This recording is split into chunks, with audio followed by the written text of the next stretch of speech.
Good evening. This is Judah Siegel. I'm the chairman of the Jewish Community Relations Council here in Raleigh and the Cary area. And welcome again to our series of events on political events and the elections happening in 2020, which is already happening. Tonight, and by the way, this is really possible due to Jonah. Thank you, Jonah. Who is both on our Jewish Community Relations Council, and he is with ABC 11. So he is our expert in residence who will be interviewing candidates. Tonight he will interview two, and I'll let him in just a moment introduce us to them, and we'll hear from them this evening. Just a few housekeeping things. If you've missed any of our events, I encourage you to go to the Raleigh-Cary Jewish Federation website. It's also called shalomraleigh.org. And under the Jewish Community Relations Council, you'll see all the events, both the ones that took place already and the future ones. For previous ones, just hit play recording and you can catch up. And for future events, of course, you can hit the register tab and you can be there live to join us. I'll just give you a heads up. Future events will be tomorrow, where we have Representative David Price, U.S. Representative David Price, and on the 26th of October, Governor Roy Cooper will be with us. So some great events coming up. All right, with that said, in just a second here, I'm going to turn it over to you, Jonah. Be sure to unmute so we can get you on, and I'll let you introduce the elected officials for this evening. Thank you, Judah, and good evening, everyone. I hope everyone had a wonderful Sukkot and Simchat Torah, albeit I know it was kind of a weird one, not being with everybody in shul or in synagogue or with our families like we might have enjoyed in years past.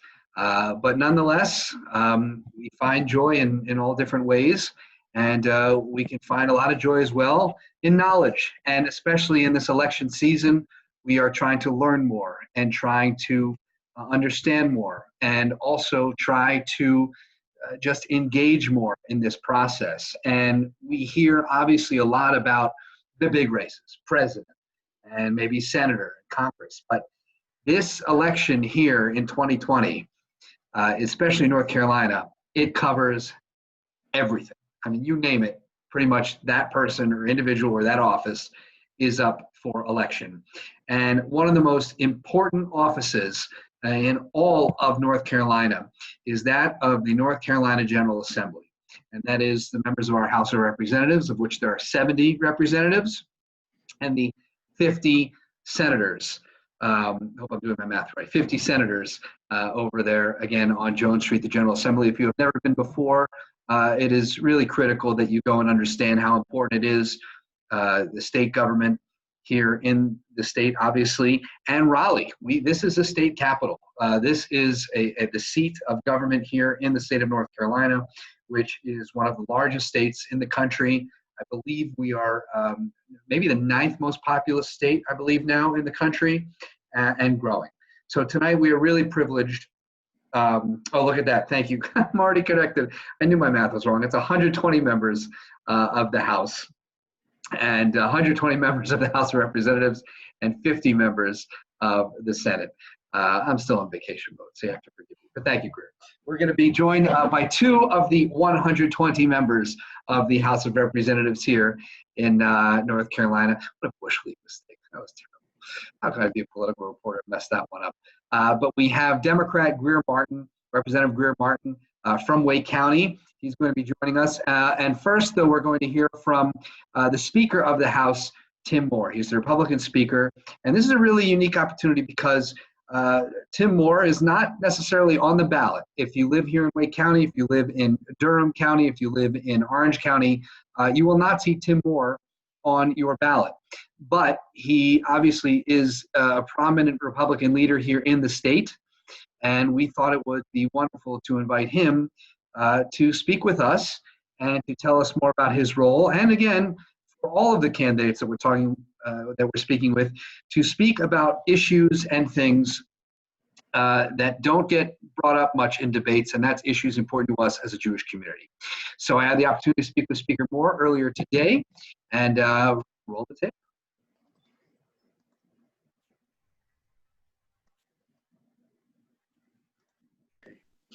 Speaker of the North Carolina House, Representative Tim Moore, Republican from Cleveland County, Kings Mountain area. Great to have you with us. I see you're joining us from your office in Raleigh.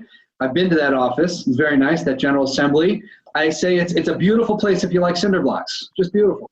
You know, there we have a share of the what we like to call the crushed granite that's here, because granite is the state rock. And so, yeah, there's a little bit of that. But fortunately, a few of us have offices where the crushed granite can no longer be clearly seen. But right. Yeah, we have plenty of that for sure. But it's good to see you, Jonah, and glad to be with you. Yeah, we really appreciate this and in this kind. But you know, it's interesting because I imagine the people who are watching and tuning into this, they may have to look at a map to find Kings Mountain or Cleveland County. You are not on the ticket as someone we vote for in, you know, the Raleigh and the Triangle area, but the Speaker of the, I mean, look, you're the Speaker of the North Carolina House of Representatives, so you're everyone's Speaker. What does that role mean to you? Well, number one, on the map, you'll see Kings Mountain at the center of the political universe. It's right there in the middle. So that's where it is. You know, it really is. I'll tell you, it is an honor to be the Speaker of the House. Every day that I walk into this building and every day that I preside over the House of Representatives, I'm very thankful that I'm here and that I've had the opportunity to do this and that my members have chosen to allow me to do this job. And so I know how important it is for really this entire state. And so a lot of the time that I spend now, particularly in campaign season, I spend outside my home district. In fact, I probably spend most nights, it seems, away from home than I do at home right now during session, and now even some during campaign season, because we have contested races at all the far-flung parts of the state. But it's an honor to do it, and it's a great, it really is a great job. Now, we won't get into the politics of what you may share. I doubt you share much with Speaker Pelosi, but when people think of a Speaker of a House, they think of, you know, Speaker Nancy Pelosi. In terms of your roles, what does the Speaker of the North Carolina House and the Speaker of the U.S. House of Representatives, how are they similar and how are they different? Well, of course, both speakers preside over the House of Representatives. She's on a much larger C than I am, of course, being the Speaker of the U.S. House.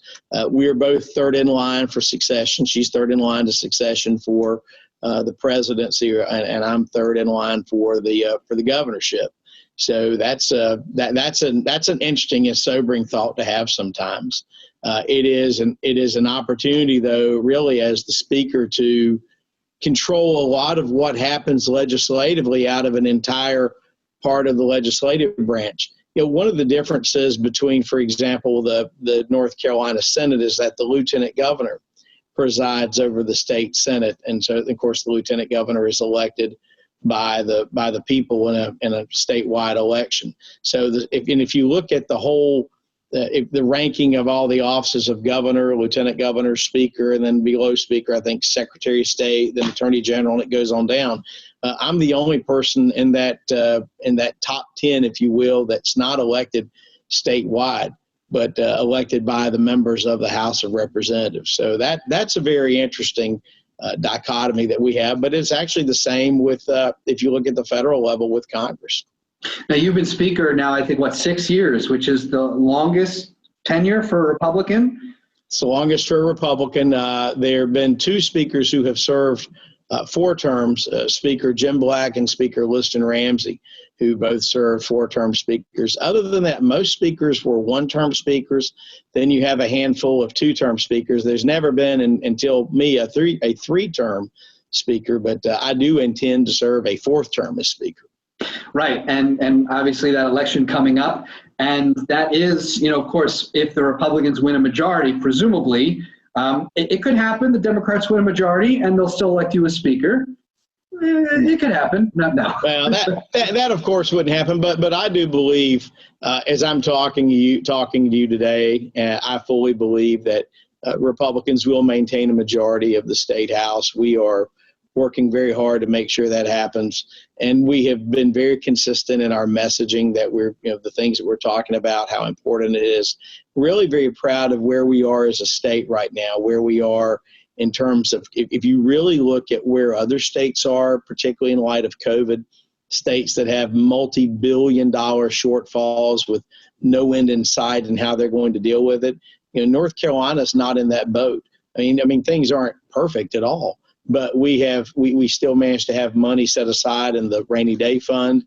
We have not raised any taxes. We've not had to pass just huge draconian cuts and eliminating positions. So we're in a really good position, particularly under the circumstances. Is there a way to sum up a Republican agenda for the next session? If Republicans win a majority, what is the Republican agenda? The long session, the new biennium will come into session, I think, in January.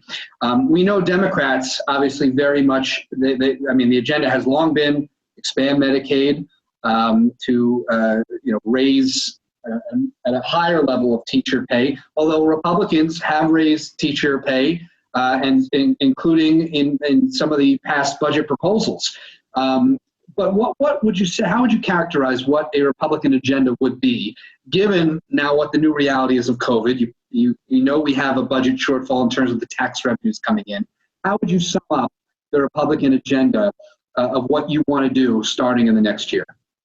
Well, we want to continue to wisely invest in things such as education, healthcare, transportation, economic development, make sure that we're putting resources there. We're looking at, for example, a bond proposal where we could inject a lot of money into school construction as well as road construction. And by school construction, I mean K-12 in the communities, community colleges, and in our university system, which is one of the top university systems in the world. So I would see us continue to invest there. We know that access to health care remains a critical issue, one that we're going to continue working through. There are all sorts of ways to do that other than just expanding Medicaid. One is to allow further enhancement of the private insurance pool that's out there through the association health plans. Those are proving to be very successful. The other is making sure that we actually have a safety net in place in terms of providers. There are many parts of the state where hospitals have closed, where hospitals have been on the brink of closing, and we've invested in rural health care to make sure that doesn't happen, where there's a lack of primary care or primary physician care. So we want to see that we continue to do that. One of the things I believe that doesn't get talked about a lot that's critical is actually educating more doctors from our university system. I would like to see us put more resources into UNC and ECU, which of course are our two public medical schools, to be generating up to 200 new doctors per year. That's a goal that is attainable, but will require some significant investment to do so. And then there's also, good. I'm sorry to cut you off, but I think I was just reading that the city of Charlotte only for the first time is going to have a 4-year medical school program. That's right, with Wake Forest. Yeah. That's a great partnership that Atrium has struck with Wake Forest Baptist Health. It's something I think that's going to pay dividends.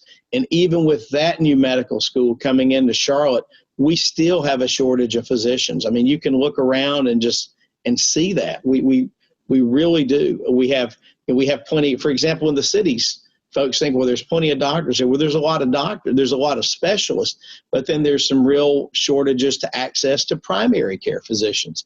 And you have Campbell down with the osteopathy program that seems to be stepping in and filling in with that quite a bit as well. But isn't that, if the shortage of doctors, isn't that the argument is that Medicaid expansion would pump money into those rural hospitals, would expand the safety net for those providers in places where there only is one hospital system? Well, I mean, no one can really argue that the more you put, if you're bringing in more money and you're appropriating money from government into something, of course that's going to be putting money in. What the Democrats have tried to argue is that it's free money, that there'll just simply be all this money that comes down from the federal government. It's going to pay for everything and there'll be no issue. Look, here's the problem.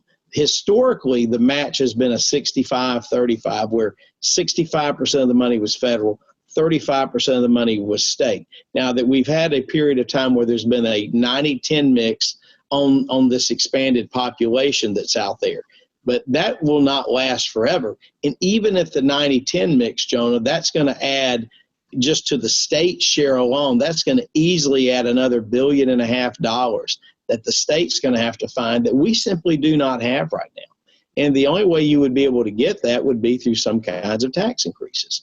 And I think that would end up hurting our economy. But here's the whole premise that on Medicaid expansion, the Democrats, where I think they're wrong.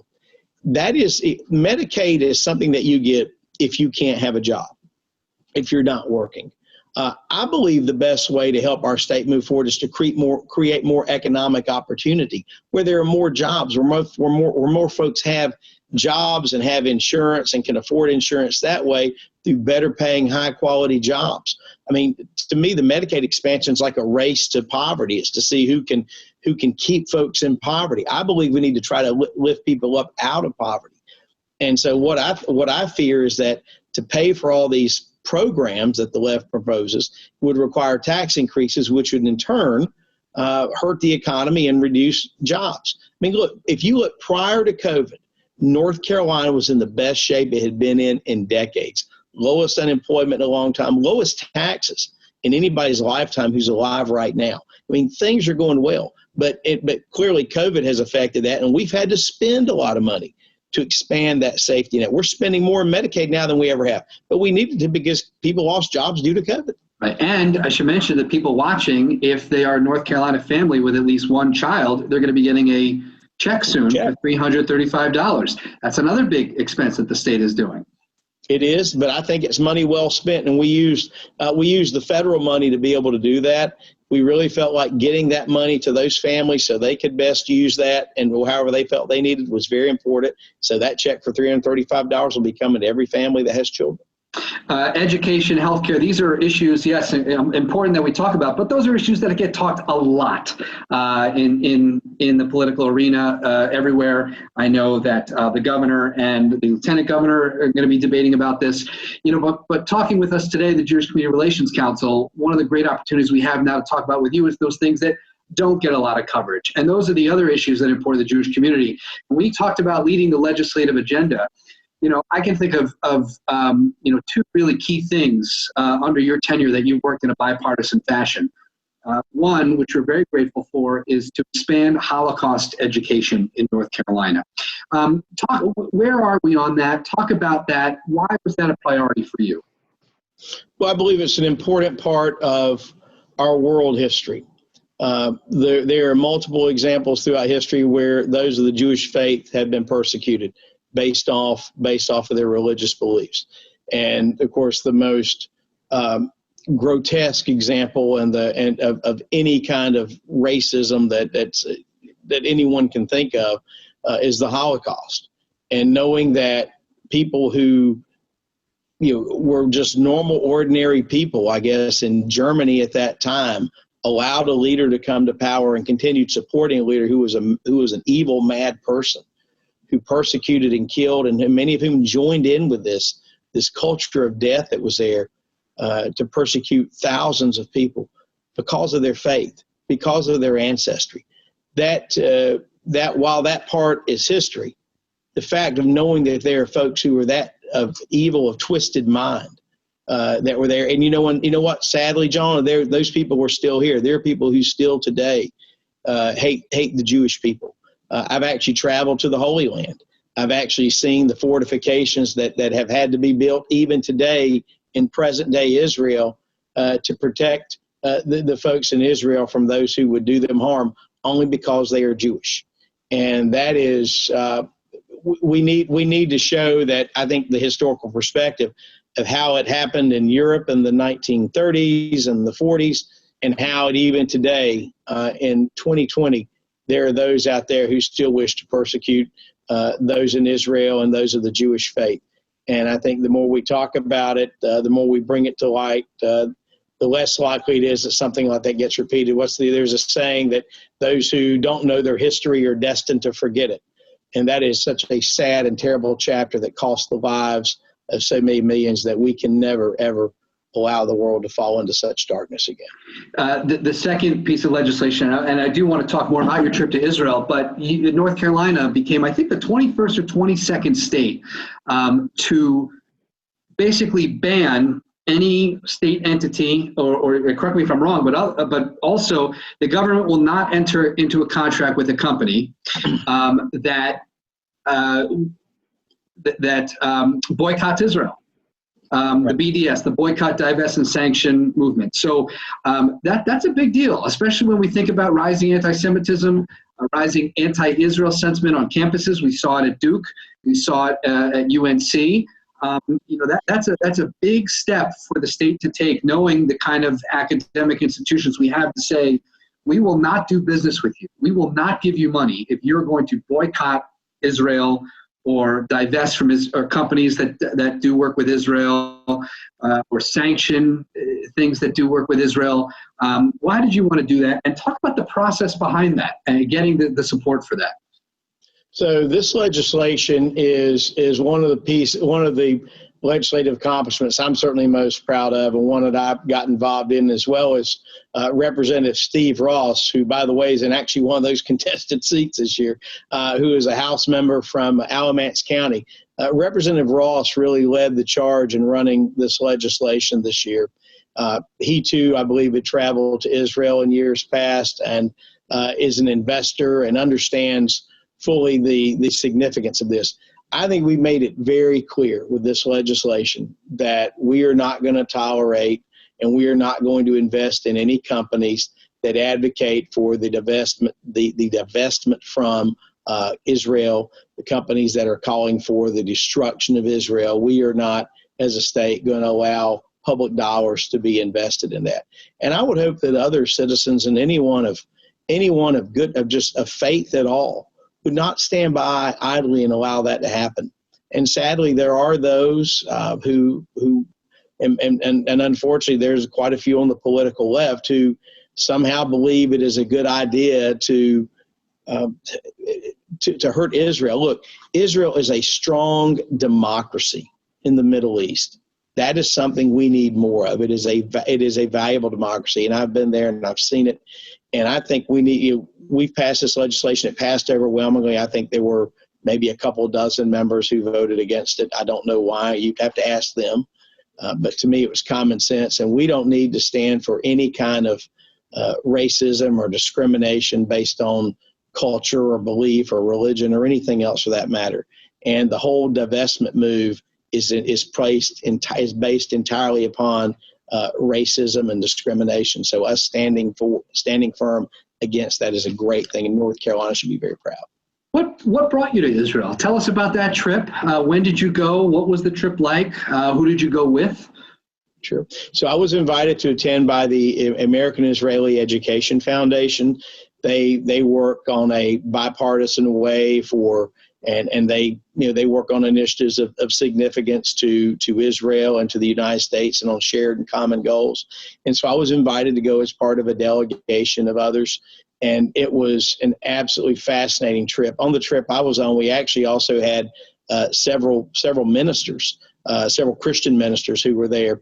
And so it was really amazing to see some of the exchange of the discussion. Of course, I'm a Christian myself, to see the discussion of the significance of events in the Bible, and then to have a discussion between, we had a couple of rabbis that were with us as well, and to see the discussion. And what was really refreshing, Jonah, which is something we need to do more, is there wasn't as much stressing on the things where there's disagreement. It's about all of the common threads that bind most of the religions of Western civilization.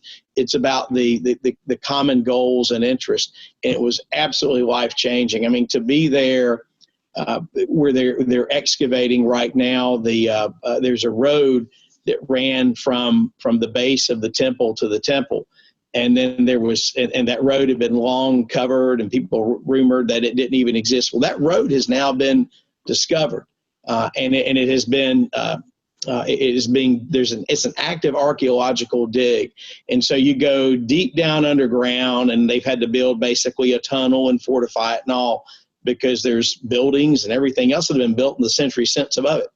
But that road, the very road that Jesus walked on, that the disciples walked on, that folks, that people a couple thousand years ago walked on every day as they went to the temple, that road has been discovered. And to be there walking on that in the year, it was 2019, but in the year 2019, and just soaking it all up was one of the most powerful experiences ever. And then, of course, to be in the old city itself, to walk the streets, to the shops, to talk to the people, to see where all of the cultures are there coexisting right there between Christians, Muslims, the Jews, everybody all together right there. Unbelievable, very powerful, just something you don't forget. And so for those who are watching, who have never visited Israel, you really owe it to yourself to do so, because I can't describe how powerful it was. I definitely tell that to everybody. And people say, where's your first trip after COVID? I'm like, Israel. We're going to Israel because we miss it. But what do you take away from that trip? You go there and then you come back to North Carolina. We're going to be talking tomorrow with Congressman David Price. And obviously on the federal level, there's a lot of different things when it comes to defense, when it comes to research and development and other. There's obviously a national security interest with Israel, but on a state level, what do you take away from that? Why was it important for you as a state leader to be in Israel? And what do you take away and bring back to North Carolina? It reaffirms several things, Jonah. One, it reminds me of the security that we as Americans take for granted at home. We don't as a routine basis. I mean, we've seen obviously some pretty bad unrest in the last few months that we haven't seen before. But even with that, we don't have to live in the constant fear of attacks from radicals, from those who would attack us simply because of our faith. I mean, we don't go through our normal daily lives that way. And one thing that seemed there to me is that is something that the folks in Israel have taken, and they understand that's a part of it. Look, I went to Gaza. I went right up to the border with Syria. I was up next to the border with Lebanon, of course, with the Hezbollah's there. One of the cities that we were near near Syria was controlled. It was either Al Qaeda or ISIS. I apologize. I don't want to misstate who it was, but it was. You could see it through the binoculars, and there had been active things there. We saw the UN base there, where they were right in the middle of everything there, and in the Golan Heights. I mean, just seeing these things you've heard, seeing how close everything is. It's just you're just a couple hours drive was amazing. And I'll tell you this too, it was amazing when to go to Bethlehem, and you think of this long journey, right, from Bethlehem to Jerusalem. How long would it have been? But it was I think it was maybe a 15-minute car ride. I mean, it was so close. But to be there and appreciate the historical significance and the dedication of so many Jews who went there in the 40s when it became an independent nation once again, who basically built this nation have built it up into what it is now. It's amazing. It's absolutely incredible. And I think from our national interest, and even as a state interest, the fact that we have a reliable ally who is a democracy in the Middle East cannot be stressed enough. Most of the governments in the Middle East are not democracies. Is there more that the state can do? Can you tell us about some things? I don't know what you can or you're allowed to say, but can you tell us about some things? Are we looking at partnerships maybe between the State Highway Patrol and Israel? In the city of Durham, they already, and very controversially, even when there was no training, they said they're not going to be training police department with police. But also, we think of Research Triangle Park, pharmaceuticals, biotechnology, all these things. Are there opportunities for investment and partnership on a state level? And I don't know if there's any legislation or if this is about, what can you tell us about more between the state of North Carolina and the state of Israel?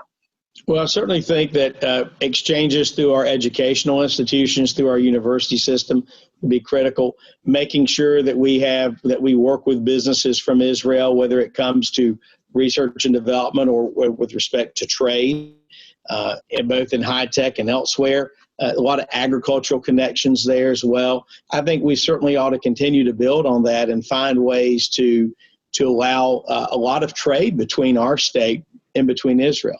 and to do everything we can to make sure when it comes to our federal policymakers, because you're right, it's primarily a federal issue when it comes to dealing with foreign nations, but do all that we can to make sure that we stand by Israel, that we treat them as the ally they are, and that we know that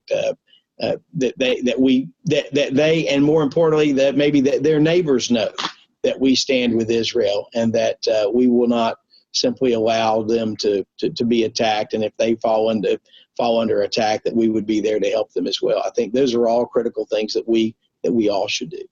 And finally, you've talked about this before about anti-Semitism still kind of being very, very real here in the U.S. and in North Carolina. Are you briefed on anti-Semitism in the state? Are you getting reports about it? What do you know about it? And what can you do as a state leader to help fight this evil? You know, I think number one is education, battling ignorance that's there. Anytime, and my belief always is that any kind of discrimination like that is bred out of ignorance. Bred out of fear, bred out of, and then that ignorance turns into hatred for no reason at all. And I think education is the key to make sure that we battle that, and two, making sure that there's no tolerance for that, zero tolerance for discrimination. There is no reason anyone in this nation, in this state, should be persecuted for their religious beliefs, regardless of what they are. And we all owe the respect to folks of different faiths, to respect them and their right to worship, their right to assemble. And I believe that we should always make that clear.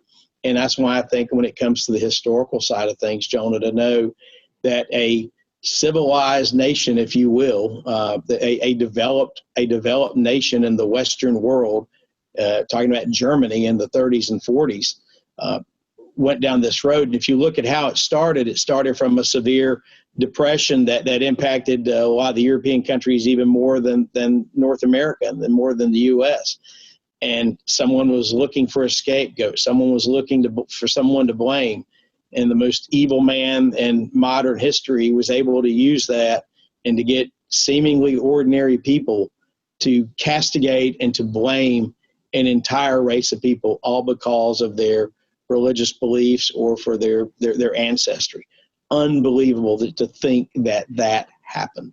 But and now, and through your work, that's going to be mandatory curriculum in the state of North Carolina.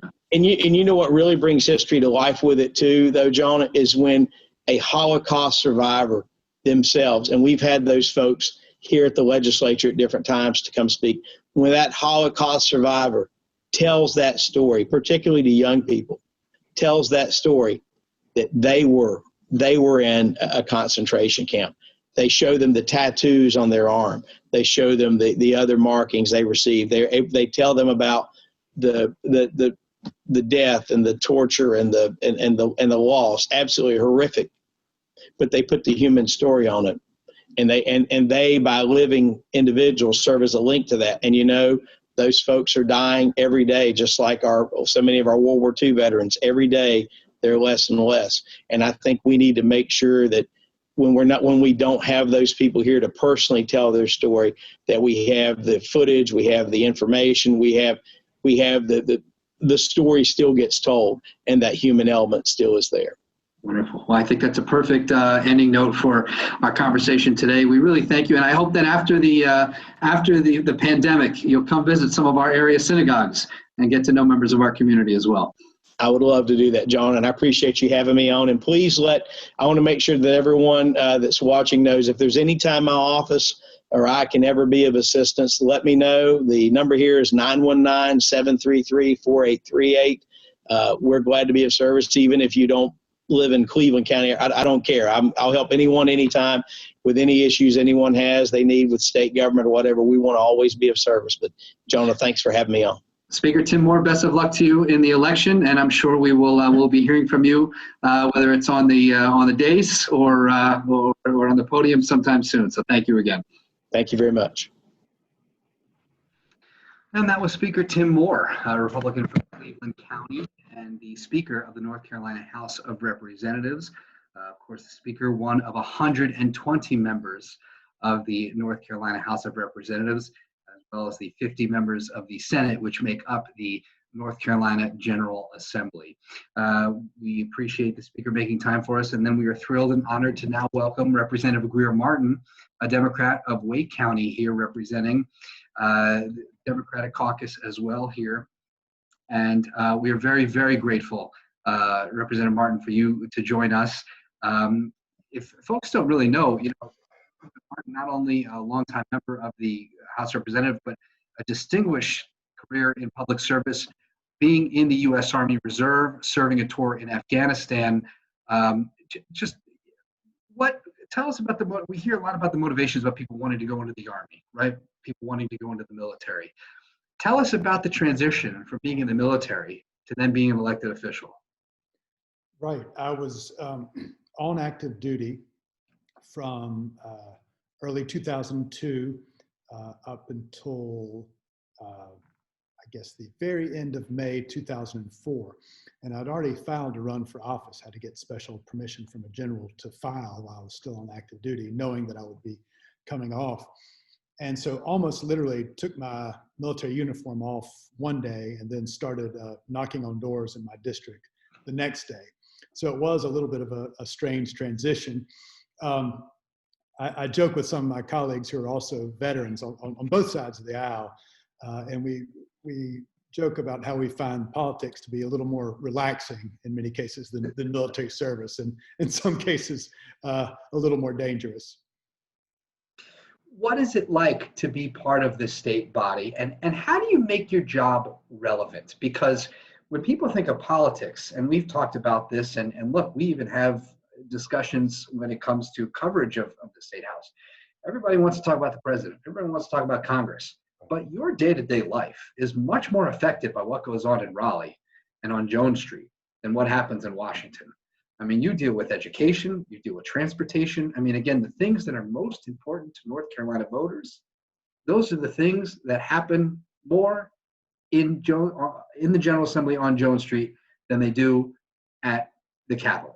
So what is that like to be in that role? And how do you make it relevant? And how do you attract, you're part of the campaign committee, you try to recruit people running for office. What's that like? Right. It used to be a bigger problem. I think there's a growing awareness now in North Carolina, certainly, of the role that the General Assembly can play in people's lives for better or for worse. We tend to stay off people's radar screens when things are going well. But we do deal with every issue that the federal government does, with the exception of really defense and foreign policy issues. And as you gave rise in your conversation with Speaker Moore, we occasionally delve into foreign policy a little bit. And we'll get there too, by the way. Right, we're going to get there too. Good. And for the most part, in the issues that we do deal with, we have a greater role than the federal government does. People realize that more and more now in the past several years on issues like Medicaid, where I think the vast majority of North Carolinians want to see Medicaid expanded, and they see that the General Assembly is the only barrier to that. They're growing more and more aware of our relevance. Unfortunately, it's mostly in a negative way, and I hope that once we can fix some things, that we'll be able to show them how we can be a positive force in their lives also. But as far as recruiting, oh, go ahead, John. Oh, no, please continue. But as far as recruiting candidates, that's gotten a lot easier also in the past few cycles, because certainly as a Democrat, obviously we're in the minority party. And so as a result of the actions of the Republican Party, to put this in as a neutral light as possible, Democrats have not been pleased with what the Republicans have done in the last decade they've been in charge. And there's a lot of concern and energy out there to try to fix it. And that has fortunately translated into a lot of really good North Carolinians stepping up to run for office. And that's a great thing for democracy when it happens, Democrat, Republican, unaffiliated, Libertarian, whatever. And so we're seeing that. And these are folks that are not career politicians, who in some cases have never been involved in politics before, but they've been deeply involved in their communities, whether it's in their the PTA or in the military, or people who have been in principals of schools, all stepping up to get involved in politics because they now realize how much the General Assembly touches their day-to-day lives. When we think about the next biennium, the next 2-year cycle for the General Assembly, I've been here in North Carolina 4 years. And look, I've reported, it's kind of amazing the transition from the General Assembly that I first came to know in 2016 to the General Assembly that was sworn in 2018, and then this next one that could be sworn in, or 2019, which was sworn in, the next one, which could be sworn in 2021. Democrats have been very, very consistent in their agenda, wanting to expand Medicaid, wanting to not just a 3 or 4% raise for teachers, but something much more sizable. And I've always found that if you want to understand the difference between the Republican and Democrat is, at least before coronavirus, North Carolina had a surplus of money. Republicans said, well, let's just give it back to the taxpayer, or let's just hold it or do something with it, but not invest it. Or Democrats say, well, if we have the money, let's invest it. And so how does that, I guess, agenda change? Obviously, with the pandemic, Medicaid expansion comes to the forefront and trying to support some of the rural hospitals. But how do you make investments in some of these other things, whether it's education or transportation, when the state is now going to have a budget shortfall? And then Republicans will then come in and say, well, you see, when we didn't spend all that money, now we have money left over. We have that rainy day fund. So we have to be a little, I don't want to use the word frugal because that would be a subjective term, but maybe they would be more restrictive in the way they would invest in a budget. Yeah, and when Democrats were last in the majority, Republicans criticized us for placing too much money into the rainy day fund instead of their preference, which would have been giving it back to the taxpayers. But they are running. And by the way, I should clarify, giving back to the taxpayers comes in different forms. That could be tax cuts, yes, to middle class North Carolinians, or it could be tax cuts to businesses and corporate entities. So, well, and yeah, that's another distinction too, Jonah. We've given money back to the taxpayers before also, but when the Republicans did it, they gave it back disproportionately to the wealthiest North Carolinians, the North Carolinians that need it the least, instead of putting a greater proportion of that back to taxpayers to working North Carolinians, the ones who really need it, and the ones who will turn it around and invest it immediately back in the economy, not just tuck it away. And that would be the preferred approach to Democrats, either invest it in teacher pay increases, Medicaid expansion, that sort of thing. But if we were going to give any sort of tax cut, it would be one that helped working North Carolinians more than the wealthiest North Carolinians. Another example of that would be the Earned Income Tax Credit, which is a tax break that helps working North Carolinians. It's something that Ronald Reagan championed, one of the great Republican presidents, and it's something that Democrats and Republicans worked together to get passed here. But when the Republicans took charge of the General Assembly, they got rid of the Earned Income Tax Credit. So it's any tax breaks they've given have been disproportionately skewed to the wealthiest North Carolinians, and we would certainly see under Democrats a very different approach to that. So back to, I guess, the original premise, which was, okay, so we want to make these investments. How do we do that moving forward? Can we keep the same agenda of Medicaid expansion, increasing whether it's education or transportation? How do we do that when we're in a pandemic, when we're having a budget shortfall? People are not spending as much money, so we're losing taxes, and then there's falling revenues because of falling real estate valuations. Right, and so at the state level, our tax revenues aren't based significantly on real estate values, but that severely hurts our municipalities and counties. That's another thing that unfortunately has been done in the last decade, is stripping away the flexibility that municipalities have to raise revenue, which really hurts the poor counties in North Carolina who are losing people left and right, and are having more and more difficulty paying to build schools and to attract teachers to their area also. But we can do Medicaid expansion. Early on, that's not a significant increase to North Carolina's budget. The speaker was correct when he talked about down the road, if and when the percentage shifts, yeah, that's something that the state would have to make a decision on. That would certainly be post-pandemic. based on all the estimates that we hear on when a vaccine might finally be ready. The other issues you talked about, though, transportation, that sort of thing, are going to be very difficult. Transportation gets its funding from separate pots than the general fund does.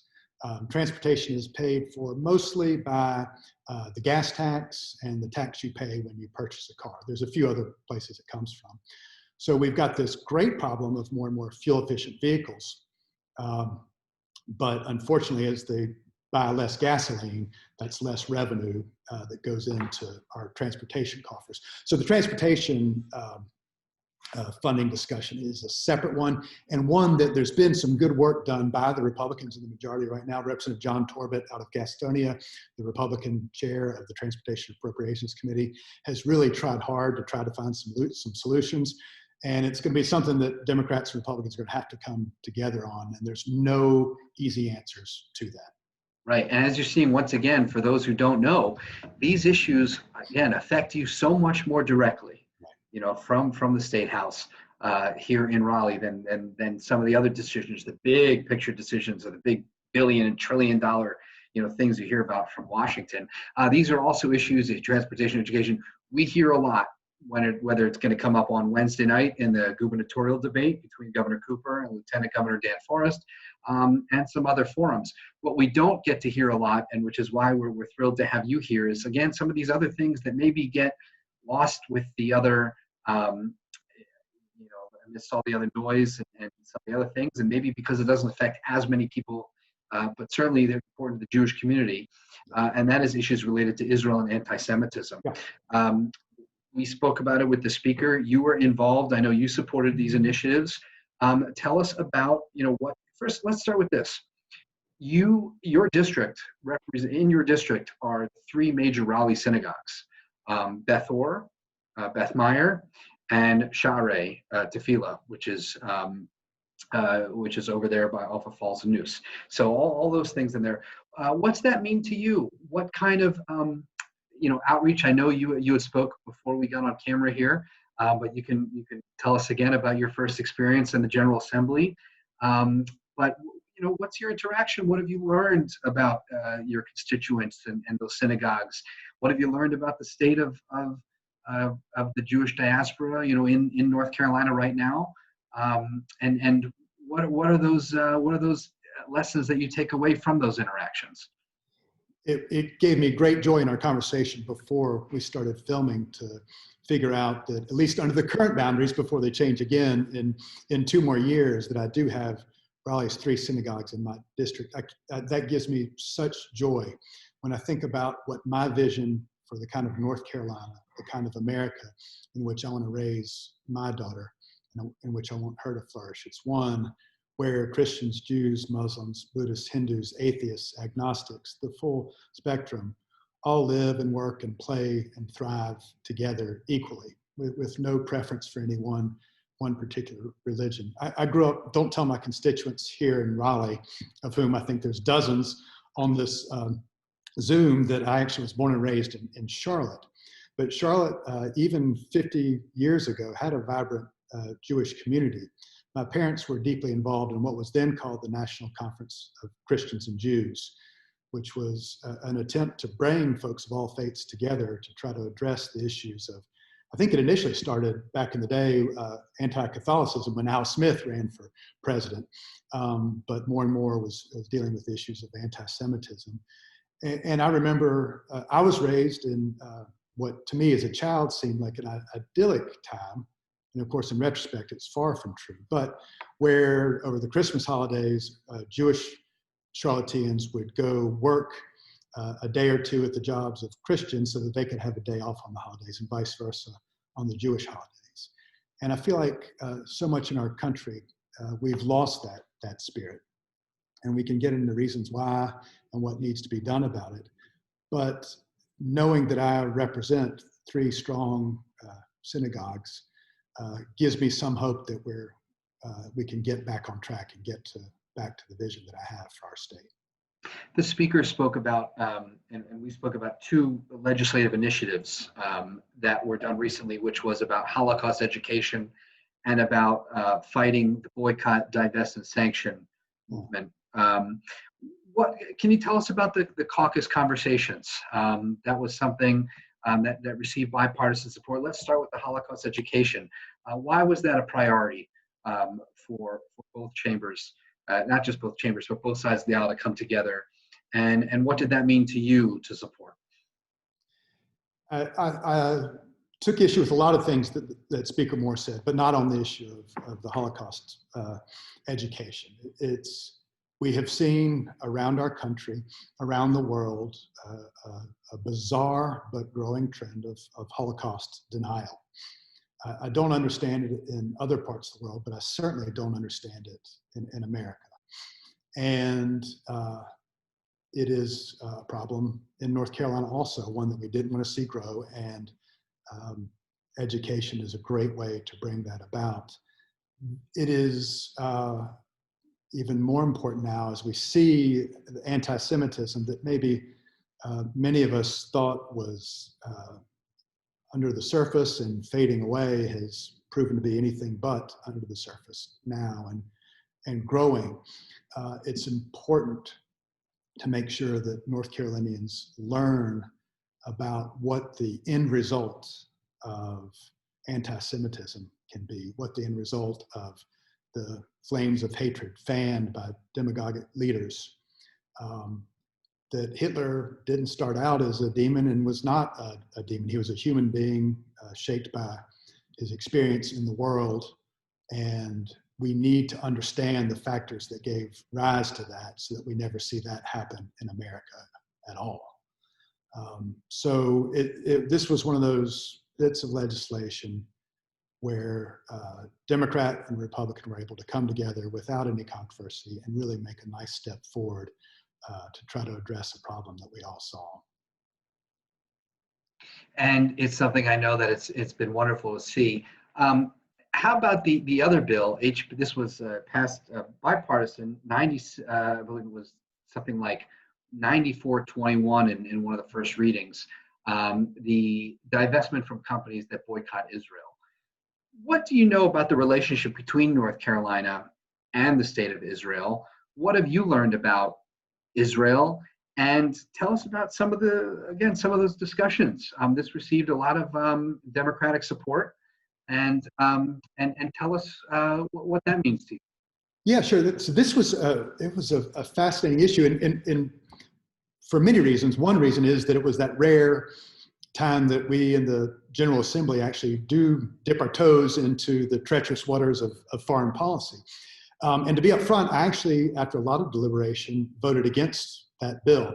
Of course, as you know, Jonah, that bills where we might support the concept often have flaws in them that might keep us from voting for them in that particular form. And this is one that got, I think, a good amount of debate. Without a doubt, I recognize the serious threat that the nation of Israel faces to its very existence. And I recognize it's tied to the Holocaust, that how important it is to have a nation where the Jews of the world can feel safe. And I hope America can again be that sort of country also. And to recognize the very real threats and immediate threats to Israel's existence. I haven't been to Israel yet. I almost had a chance to go there actually with the United States Army on a tour for about 6 months to Jerusalem, but it didn't work out, I think in large part because of our bizarre legislative schedule here, but I hope to do something like that again. But I have had a chance to do what is a distant second to that and host members of the Knesset when they toured the General Assembly building. And it was, I think we had 4 or 5 members from a broad spectrum of parties across the ideological spectrum there, and to show them around the legislative building, to show them our House chambers, and to get to learn about Israel and to show them about the pride I have in North Carolina, the good things that we have here. I think it is so important that a highly educated country like Israel and a state like North Carolina that values education, a nation like Israel that has a thriving high-tech economy, partner up with a state like North Carolina, which has a thriving high-tech economy, and see what synergies are there. Take their great universities, partner them up more with our great universities, and see what opportunities there are to expand education, to create more jobs, and to drive the economies of both states forward. Right, and just I guess to have you on record here, it sounds like you're obviously very in support of investment and supporting Israel. So, and that is an interesting issue because there are many people who are against the BDS movement. Yeah. But, you know, they're careful of that line of where does it cross the First Amendment and free speech. Yeah, I think in the end for me, you know, one thing that I learned in America's history post 9/11 is that a fight for survival involves difficult moral choices. And sometimes generally there's no perfectly right choice. And Israel certainly has been in a fight for its survival since its founding many decades ago. And you know, it hasn't always made the best choice, just as America has not always made the best choice. And I was concerned about taking away the freedom of companies who were uncomfortable with that from making decisions on their own. I think we should always be careful when we delve into foreign policy at the state level. It is appropriate, certainly for companies that were actively anti-Semitic or that professed a desire to end the existence of the state of Israel. That's not the type of company that North Carolina should have any dealings with at all. Right. This was a great issue, and I struggled with it like a lot of other folks that voted on both sides of it. And I know it was one I heard from a lot of my constituents on, and had a lot of really good conversations on. And if I could leave the folks on the Zoom with anything, is that they should know that the contact that they have, the time they spend with us, is not wasted. We do even where we don't always vote the way they want us to vote, we do listen and we do take it into consideration when we do make our decision. Well, and it's one of those things as well. I mean, you know, that this, as you say, you know, it's not two things could be true at the same time. I mean, you can be against that particular bill, but be totally in support of investment with Israel and building bridges between the state of North Carolina and the state of Israel, and be tremendous supporters of the Jewish community here. I mean, I don't think anybody could take away anything other than that. Which is absolutely. I want to see Israeli companies setting up facilities in RTP, and I want to see RTP companies taking advantage of the thriving IT economy over in Israel also. So there's significant room for growth there. The thing I kind of went out on, you know, you obviously in the Army, you know, security is something that something is on top of mind for you. You recognize America's role in the world, and how you also kind of, in an idyllic sense, think about that. We talked a little bit about the Holocaust, but anti-Semitism has been rising, not just in the country, but of course, including here in North Carolina. And you know, I don't know if it's something that I don't know that anybody can say, oh, well, there's something that the government can do about it. But what do you know about anti-Semitism here? You represent these synagogues. What have you heard from your constituents?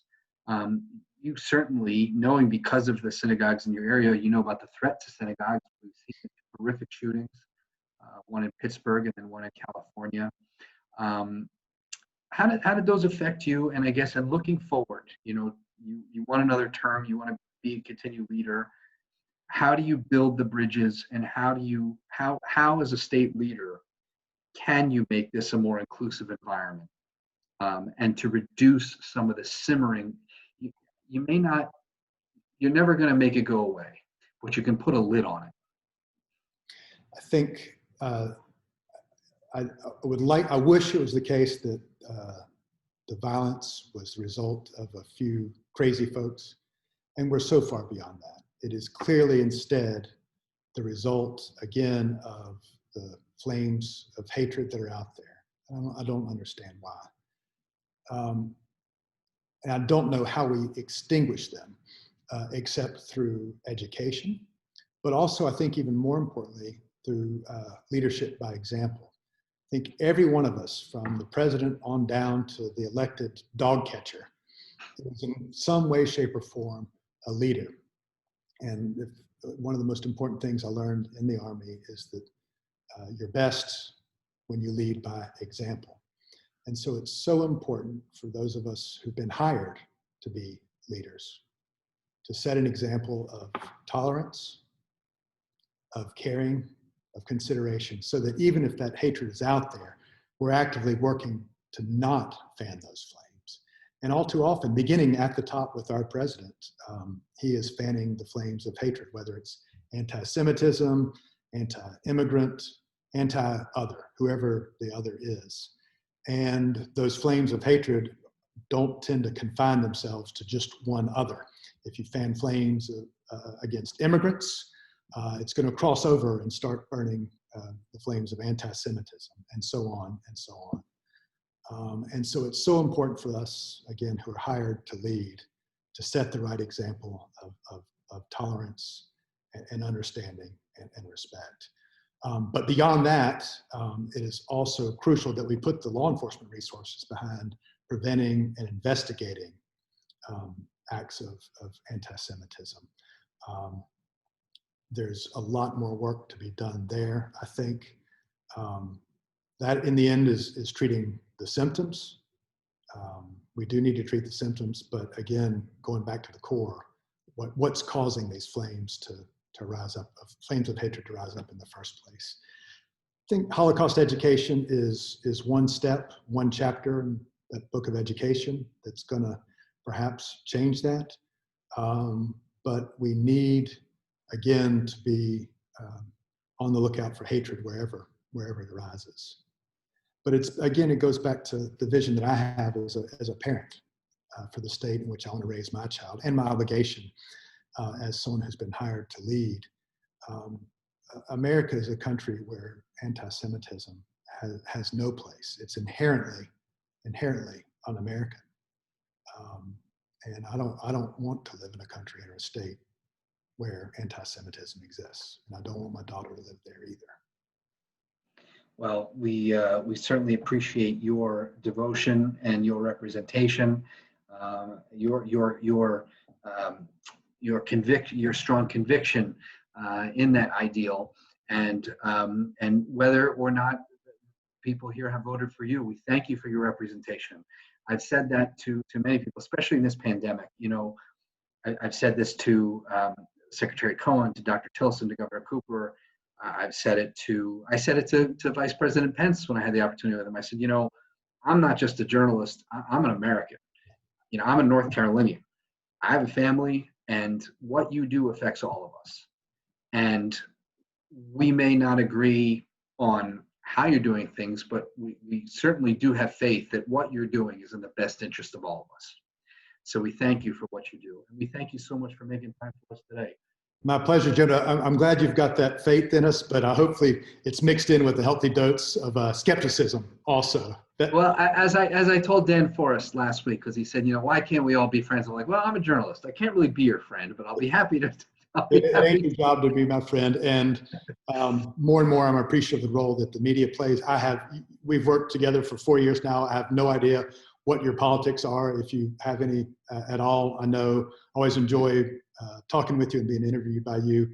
It's not always a pleasant occasion because you ask tough questions, but I know that you're doing your job to highlight to your viewers the work we're doing and what they need to know about that. And I'm an equal opportunity offender, trust me. Good. Yeah, I know.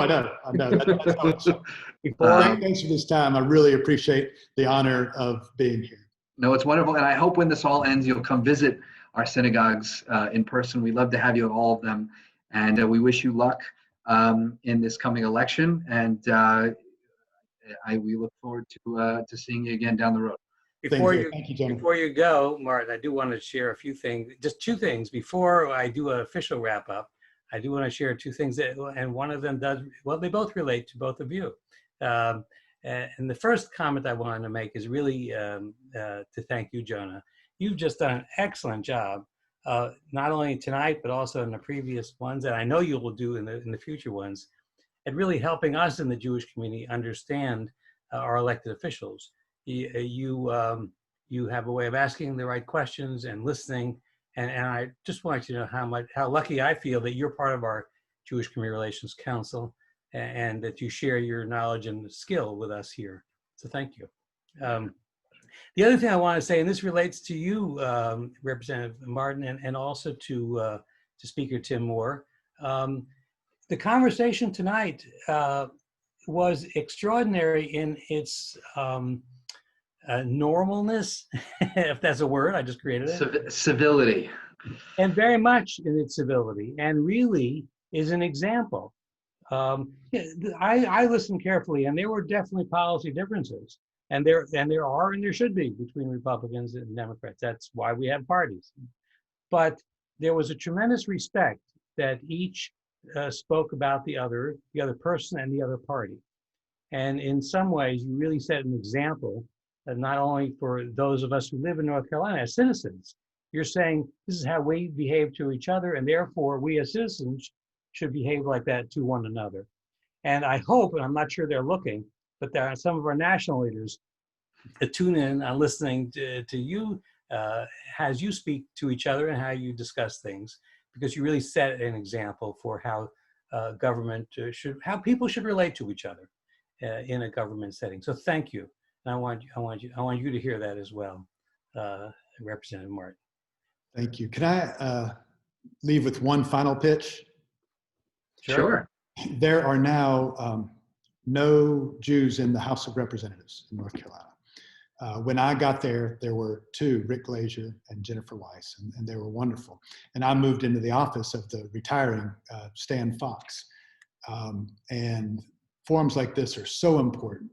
But in the end, what's even more important is that we have a House of Representatives that represents all of North Carolina. So those of you out there, whether you're Republican, a Democrat, Libertarian, unaffiliated, whatever, start thinking about running. Love to serve with you. All right, well, thanks for that pitch. We were just encouraging people to vote. You want them to run. On that note, I will close by saying this, again, reminding folks that tomorrow, Jonah will interview U.S. Representative David Price at same time, 7 o'clock here on same station. Go into our website, shalomraleigh.org, to register for that program. If you missed tonight, or if you want to share with a friend what happened this evening, go on to the same site and you hit watch recording, and you can see that. And then right now, our next scheduled after that is October 26th, where Governor Roy Cooper will be with us again, interviewed by the one and only Jonah Kaplan. So again, on behalf of the Jewish Community Relations Council, thank you very much, and good night.